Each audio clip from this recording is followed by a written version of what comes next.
Hello everyone, and welcome to my den. I'm Kane Lowen, and today we are back with more Dragon Quest III. This should be the last of my videos where I'm like this, talking in post-commentary for this Let's Play. I'm sure it won't be the last video I make in this style, because again, I'm not going to be doing Let's Plays after this, or I guess maybe if people ask for it, I could be convinced to do it again, but I plan on trying to do a different format, trying to do other things after this point, but for right now, we are here. We are just outside the Tower of Rubiss. I accidentally went in once before the recording started. I don't remember why exactly. I think I just got caught up in the moment and forgot I wasn't recording already. So, yeah, I believe right there I was just rehashing or what's what I'm looking for, kind of reviewing, I guess, or recounting. That's the word, recounting. I was recounting the events of the previous video. You know, going along the northern coast, getting to Rimeldar and the Quagmire Cave and stuff, and now we are here in the Tower of Rubiss.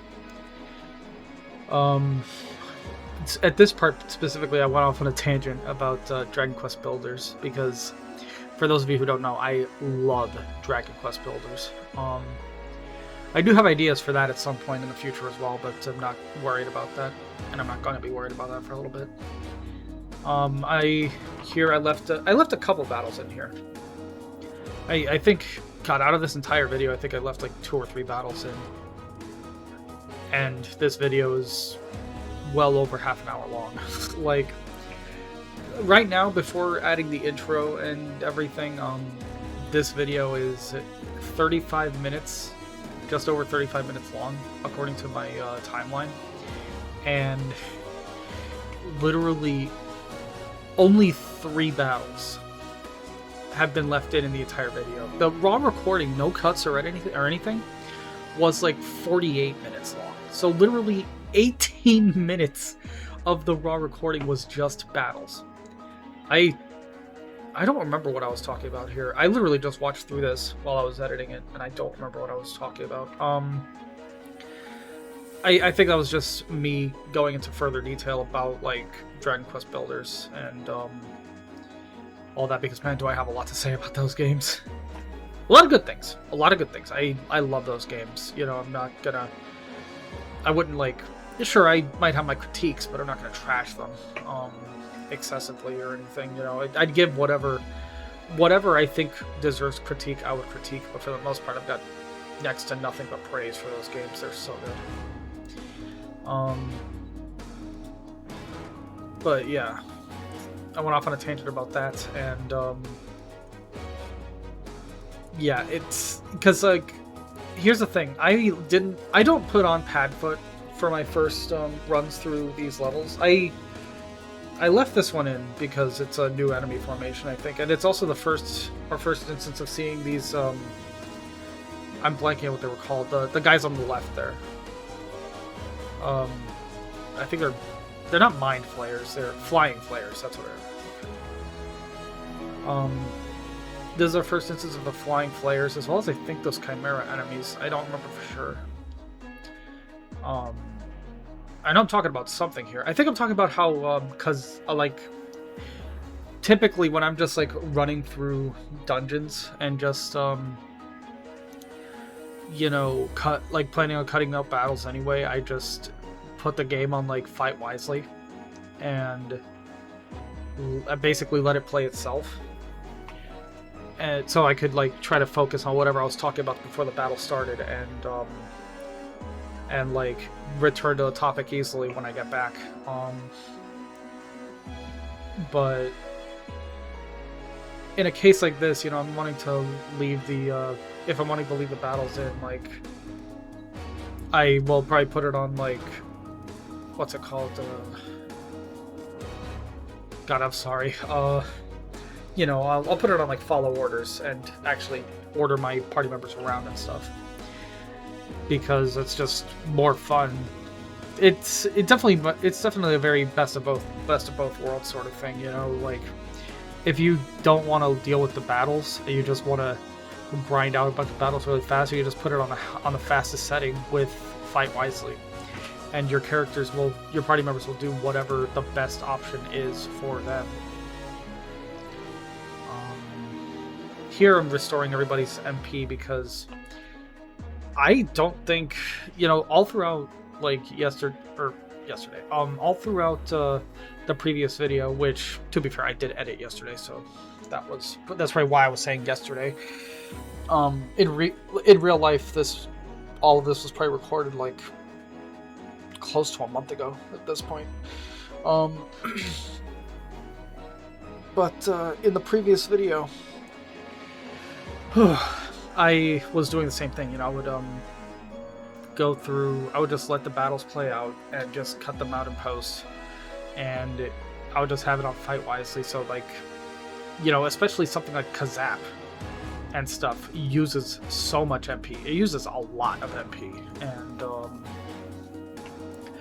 I figured, and like I went to Cole and didn't sleep at the inn or anything, so I didn't have any like MP recovery or HP recovery. I basically went through the entire previous video on one HP bar and or 1 HP, you know, recharge or whatever, 1 MP charge, etc. If I'm making any sense. I hope I'm making sense.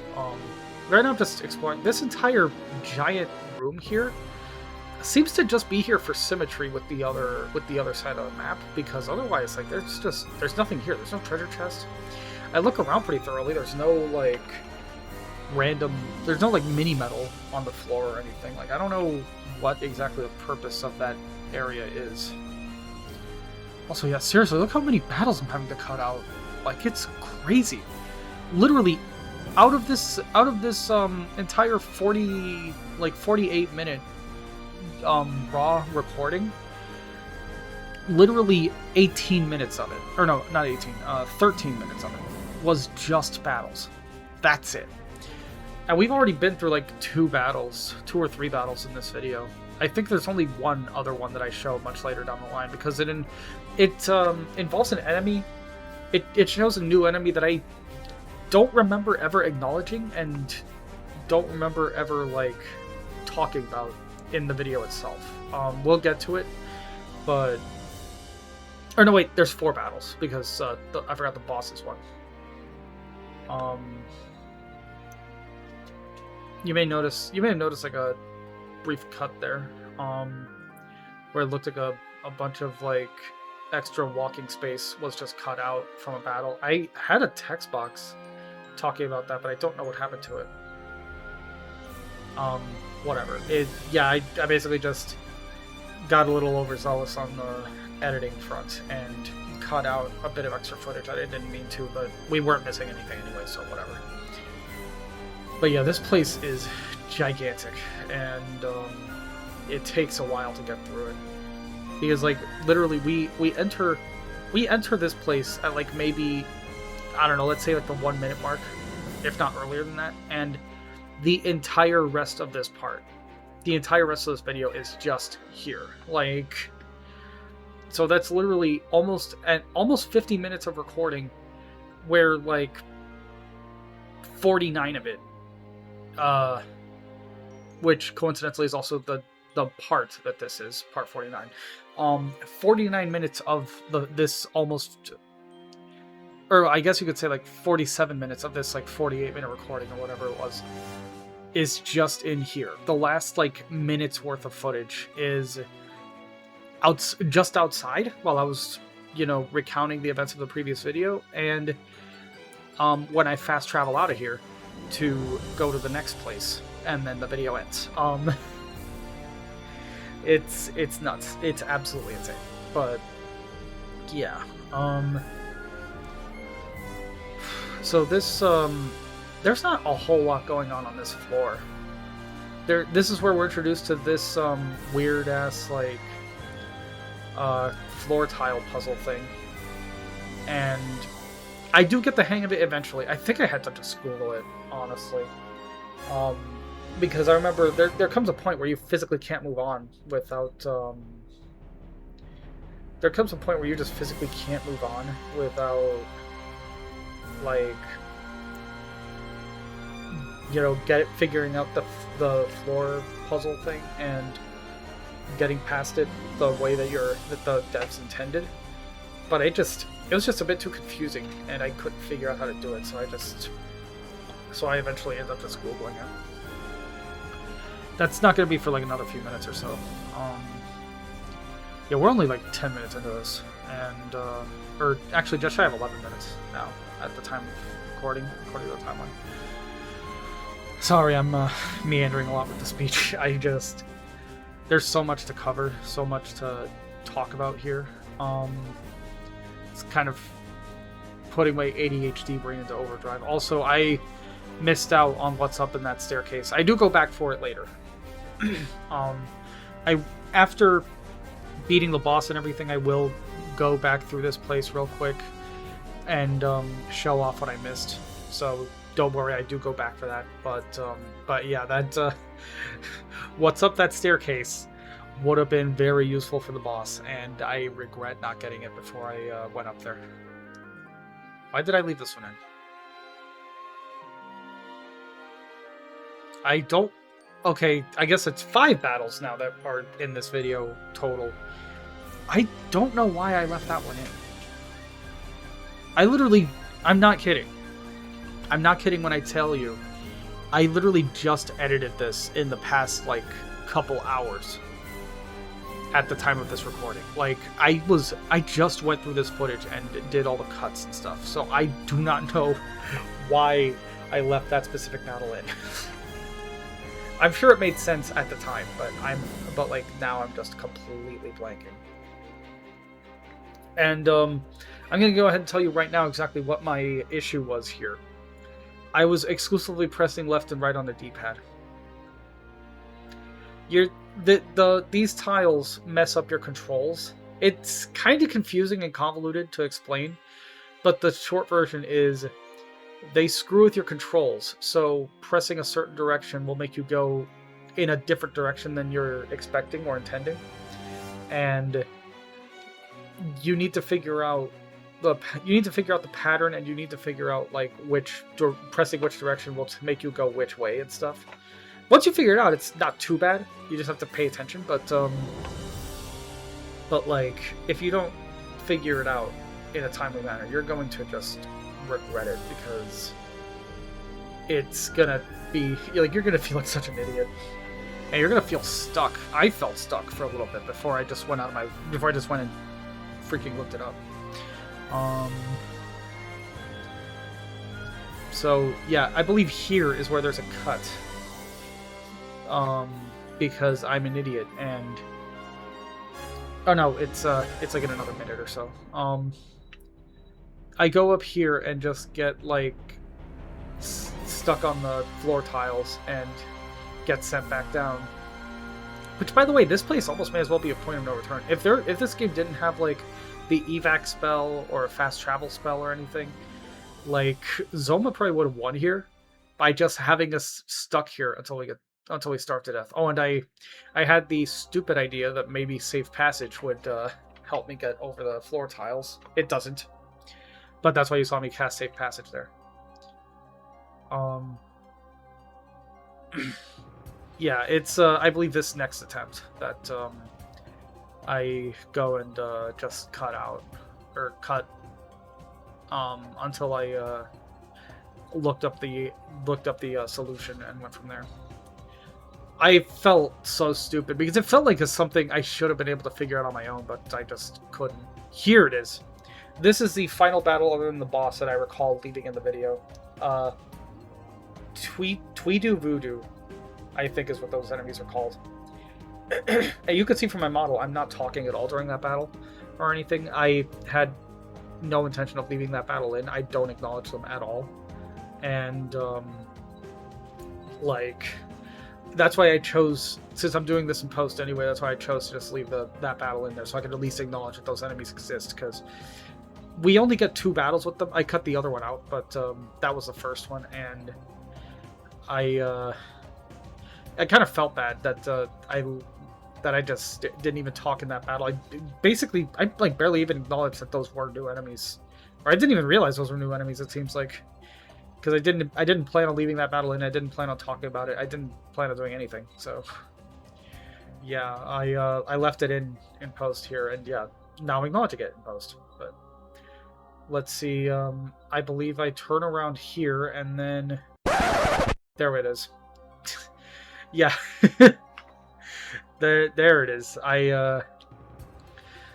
So here I'm explaining that I looked up the solution to these like puzzle tiles, and I'm trying my best to explain how they work. I don't know if I succeeded, and you can't hear the audio, so you can't really judge that yourself either. But I feel like the explanation I give like a couple minutes ago gives as good of an explanation, as good of an idea of what I'm talking about as any. That the what's it called?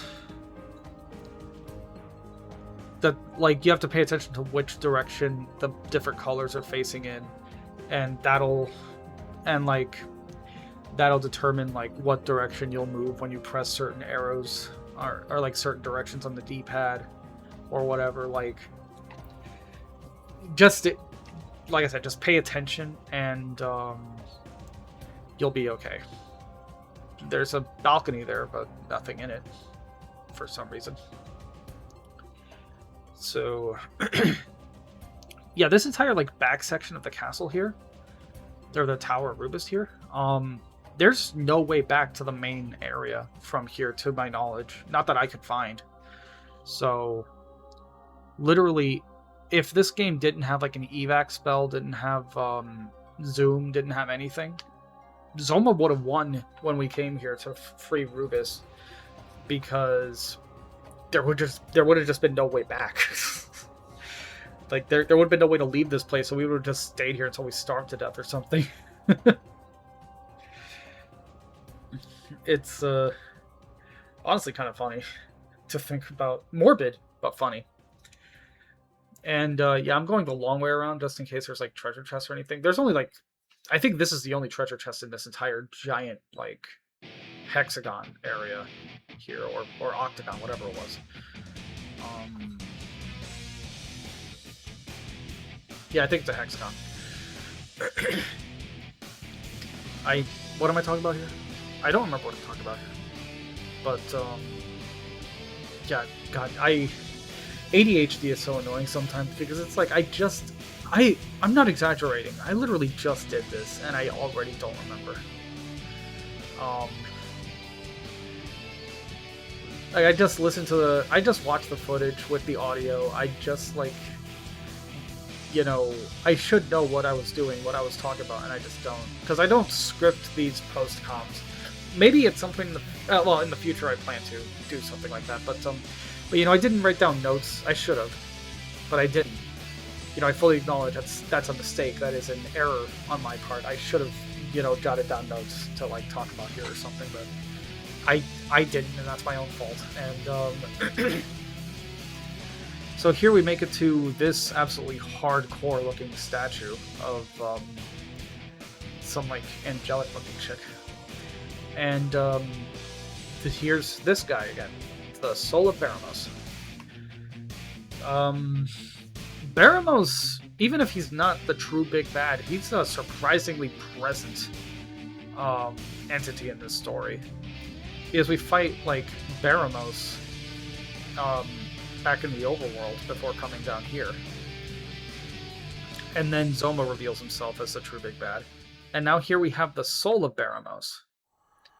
And there's going to be one other thing involving this guy toward the end, too. It's crazy. Also, it's funny, because I think I mentioned in the original Baramos fight, I believe I mentioned that Baramos kind of looks like he could have been one of King Piccolo's children.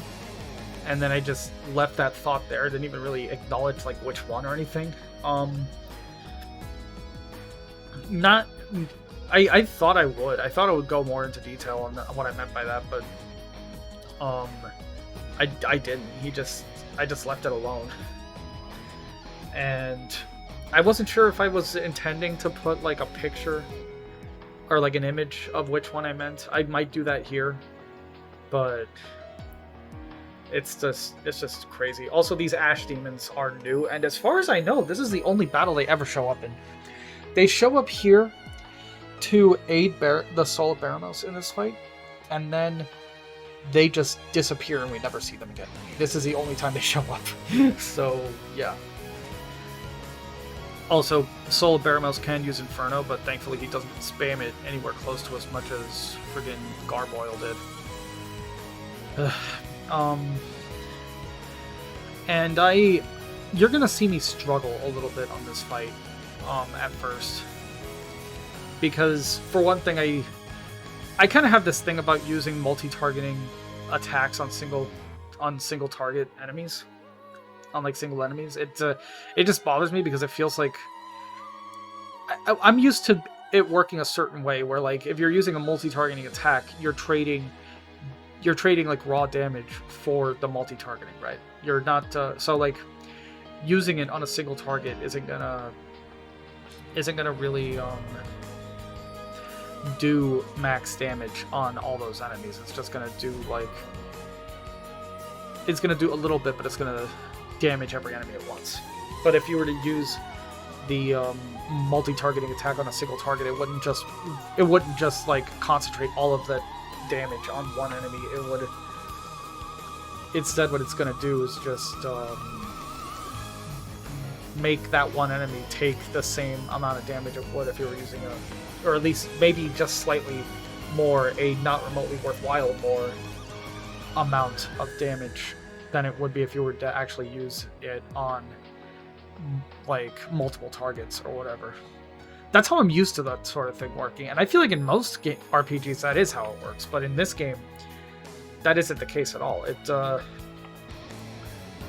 In this game, like, you know, if you use like Kazap or Kakrak or whatever, it'll do basically as much damage as it can, even to a single target.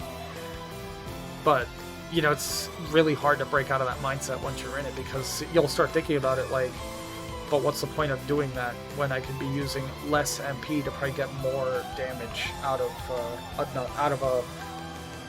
another attack that is single targeting, so it'll probably have more like concentration to it or whatever. You know, that's not a bad mindset to be in for most other RPGs, but this one specifically is weird and doesn't really follow that rule.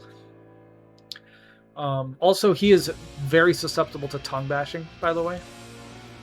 That is one hell of a sentence. But he is very susceptible to tongue bashing, so if you have like Ari do it or Amiri, I've noticed Ari's more successful with it.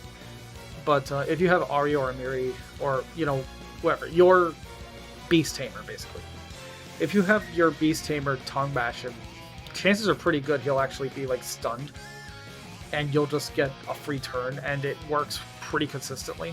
It doesn't work every time, obviously. It's not like a 100%, like, you're not getting this battle completely for free from it, but it does work consistently enough that you can rely on it pretty well, and you're getting a lot of free turns. Like, he's already at yellow health, you know?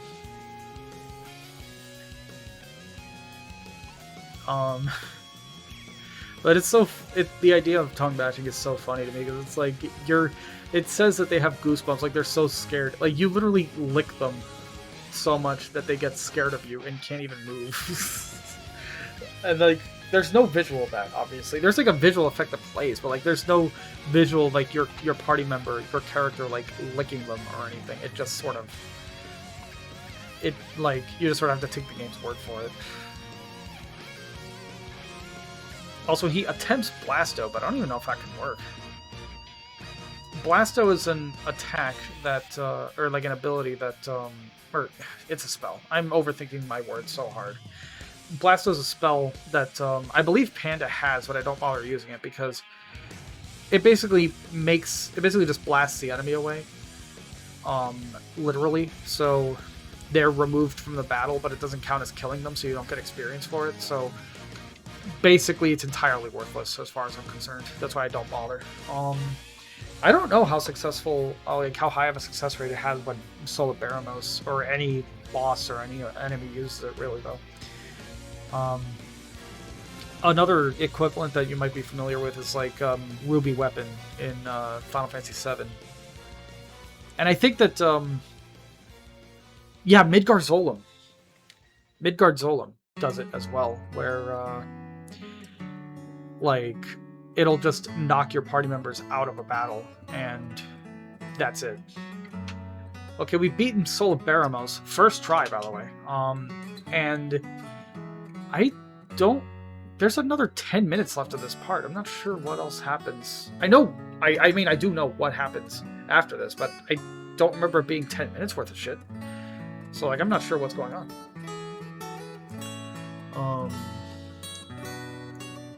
I'm gonna go ahead and save the project here. So yeah. Because I just didn't... I wasn't sure if I saved anything before I started the Audacity recording. And I didn't want to potentially have it crash or something. Which DaVinci Resolve, in my experience so far, doesn't crash very often. Maybe I'm just lucky, but like I just haven't had it happen much. But I definitely don't want now to be one of those times. But yeah, here is let's see.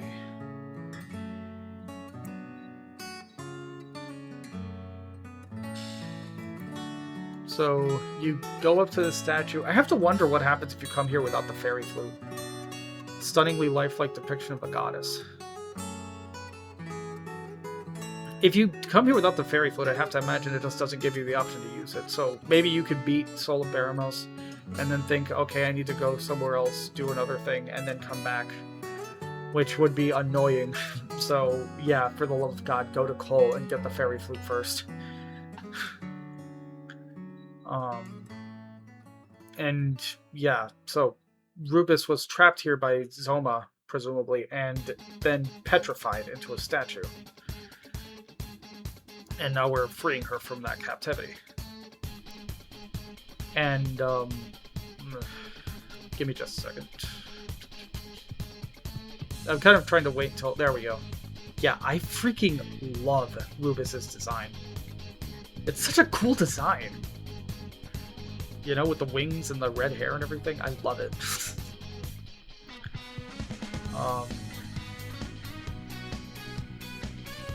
So yeah, it was...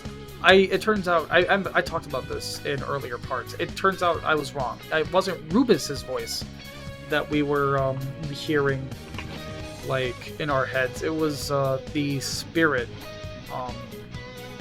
I think her name is just like a spirit or something. Back in the Tower of the Spirit, or the...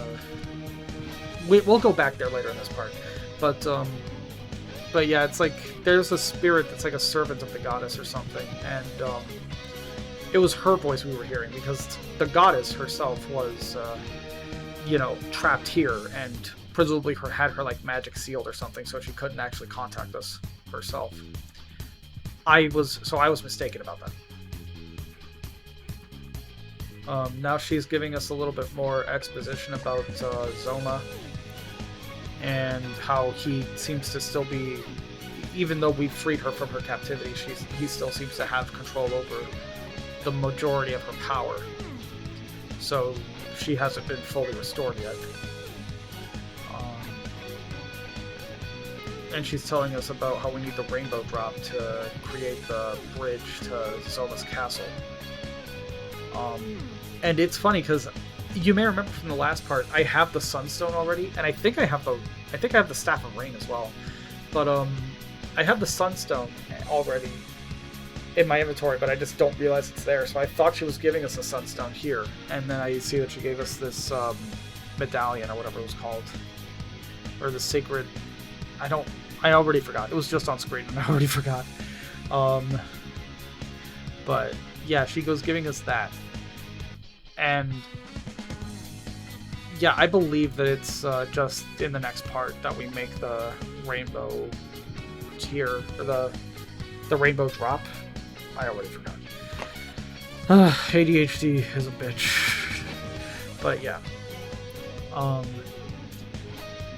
So she's telling us, you know, the fate of the realm rests in our hands and stuff, and we need to, like, go over and defeat Zoma.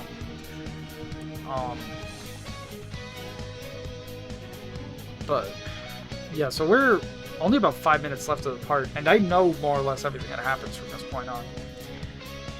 So yeah, at this point I believe I'm just looking around this room a little bit, and then I think I'm gonna cut. Just trying to remember when that is. But I think, yeah, in the recording, I simply remember, like, I'm probably just going to cut. So for me, it'll probably be a good few minutes. For you guys, it'll probably be like a few seconds. And let's see, is that what I'm talking about now? I don't remember. And obviously, it's a VTube model, so the lip sync isn't going to be perfect. If you got it, imagine if that was it. Yeah, this is where I cut. You're supposed to go, like, north there. You're supposed to go up. In that room, in that, like, tower or whatever I was previously in, but there's something else over here, and I just wanted to get it out of the way real quick. And considering what's in the other chest, like, up there, I feel like it's very worth it to save that for last, because, oh my god. I mean, it would have been great to have before the Soul of Baramos fight, even though I really didn't, even though I clearly didn't need it. Nobody even died or anything. But, like, it would have broken that fight even more if I did have it for that. But yeah, if I'd gotten that and then this, it would have been very underwhelming. So in hindsight, it's a really good thing I went and did this first. And none of my party members can equip the Angel's Robe. That's what was in the chest. So I'm just looking at it in the inventory here. It protects against, like, whack and stuff. At least as far as I can tell, that's what it does. Unless maybe it means, like, unless it's like maybe second chance from Kingdom Hearts, but for spells instead of. Well, second chance works for any type of thing, but I think Dragon Quest does make a distinction between. I think Dragon Quest does make a distinction between, like, spells and physical attacks in that regard. So, I guess second chance but for magic is a good way to describe it. I'm not sure what the physical equivalent of second chance would be, though. But then again, it could just be like it protects against. It could be a thing that just protects against, like, you know, whack and stuff. So the equivalent of having a diamond that just doesn't break or whatever. And there's another Chimera that we could grab, another recruitable monster.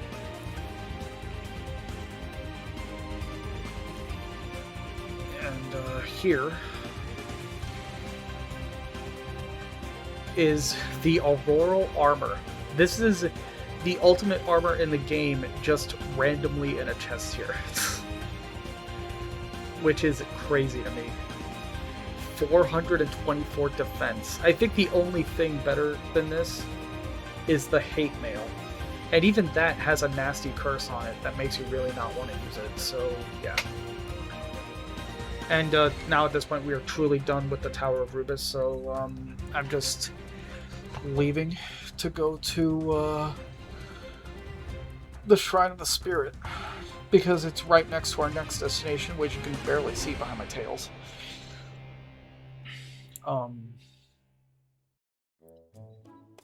Yeah, it's like the only bad thing about having this many tails on my model is, I love them, and I wouldn't trade them out for anything, but, like, that is, like, the bad things. They take, unless I have the screen set up a certain way, like I do in my streams or something, they just take up so much of the screen that sometimes there's just things you can't see. That's why I haven't been doing, like, you know, what's it called?